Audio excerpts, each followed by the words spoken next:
Welcome back to St. Louis. I'm Major Garrett, living out my lifelong dream of being an internet anchor. Because you're watching, you know that we're just hours away from the second presidential debate here at Washington University in the fine city of St. Louis. We are joined by Republican strategist Leslie Sanchez, Democratic strategist Linda Tran, and CBS News elections director Anthony Salvanto. Anthony, let me start with you. Where does this race sit based on our latest battleground surveys that you've been cracking the numbers on? Well, you start in Ohio, which is kind of pivotal to Donald Trump's chances, and Hillary Clinton has taken a lead there.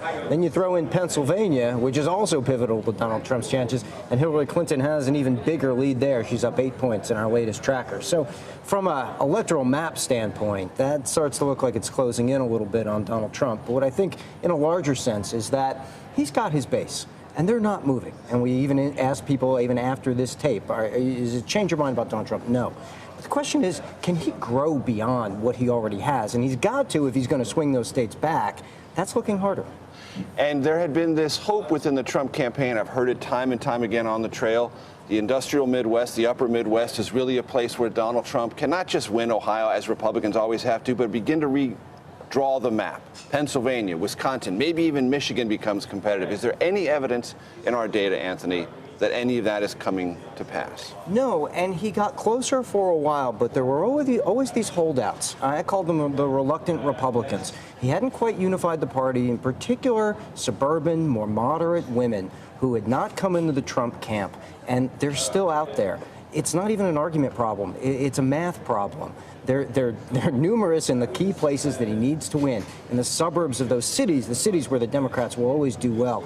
But Republicans typically win these groups, and now we're seeing these large swings back toward Hillary Clinton. We could see an enormous gender gap if these trends continue. So unless he starts to pull them back, then no, you just can't add up enough votes, even from the Trump base, to swing these kinds of states. Leslie, as we've all learned, this election has been an exercise in contrarians telling elites they're wrong and showing them that all their modeling and assumptions and previous history, mine included, can be toppled by someone who is a completely new factor in American politics, namely Donald Trump. Do you think there's anything that Anthony described that isn't happening, or is there something else out there that we should be sifting that might create a different result for Donald Trump? Sure.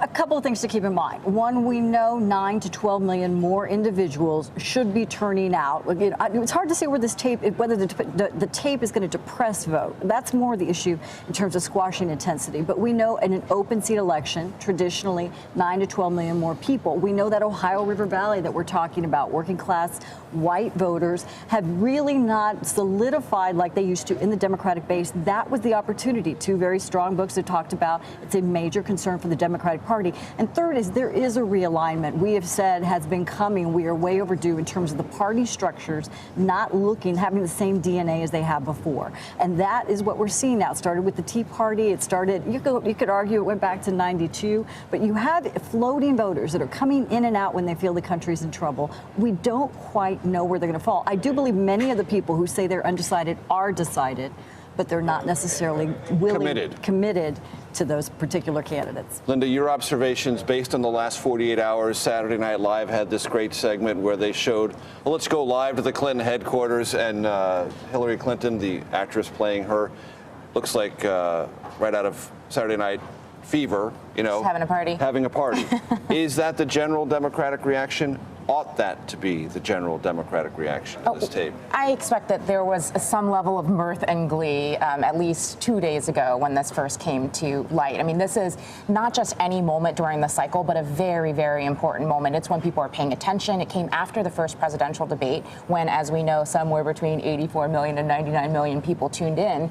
And so when people are paying attention, their perceptions matter the most. You know, Anthony's point is people are already dug in terms of which camp they're in. But one factor here is fervor, also among staff and volunteers. And so if you've built a smart presidential infrastructure and campaign, your team needs a shot in the arm, and this is the moment for it. This is the time when, you know, early voting is underway. So it's also about turnout. So you just want to get people more excited to drag them out to the polls, make sure they're casting their ballots. Because as we know, a third of the votes were cast before Election Day in 2012. And Leslie, on the psychology of it, there will be fewer surrogates for Donald Trump here tonight than there were going to be here 48 hours ago. Several canceled. And there They were said, fewer "I'm not- last week." And I'm not coming. Men and women. I was supposed to be there. I wanted to be there. Right. But this is a deal breaker for me. Sure. Psychologically, how does that affect a national campaign? It's a growing delta between established Republicans or elected Republicans who have to choose, or either in competitive races, they're going to be back home competing, or they're concerned about down ballot. How's this going to look for the party, especially if they feel it's 1996, it's a sinking ship, whatever analogy you want to use. That is more what they're looking at. And they've got operatives who grew up in the same line of thinking. This is how we handle crisis communications on the Republican and Democratic side. This is what we do. We wouldn't be near such a toxic candidate. But there is a movement oriented around this nominee that has not been explained sufficiently. And so staying away, being quiet is really kind of their past, and they're leaving Donald Trump to do what Donald Trump does. Anthony,